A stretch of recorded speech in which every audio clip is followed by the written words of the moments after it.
Relax. Thả lỏng đi ạ. Take a deep breath. Hít sâu. That's good. Take a side turn towards facing me. Nằm nghiêng nhìn về phía bác sĩ ạ.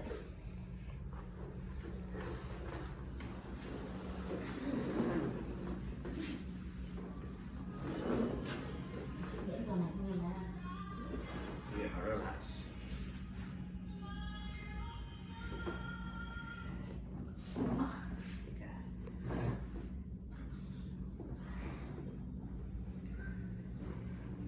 Okay. Take a deep breath. Hít sâu nào. Out. Thở ra. Other side, please. Dạ mình đổi bên ạ.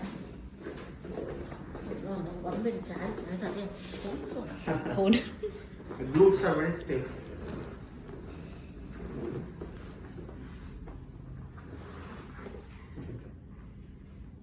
Keep it here.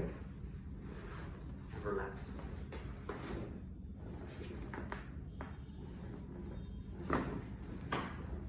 Face up. Chị nằm ngửa nhá.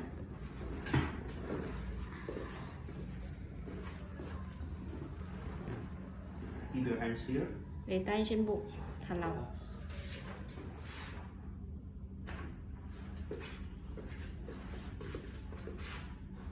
Breathe in. Hít sâu. Out. Thở ra.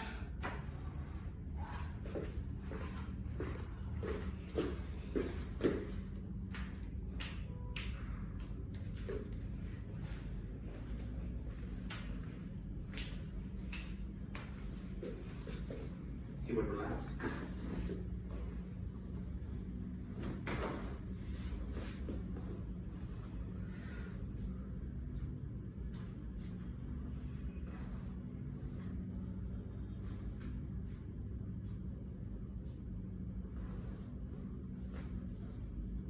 Okay, it's done.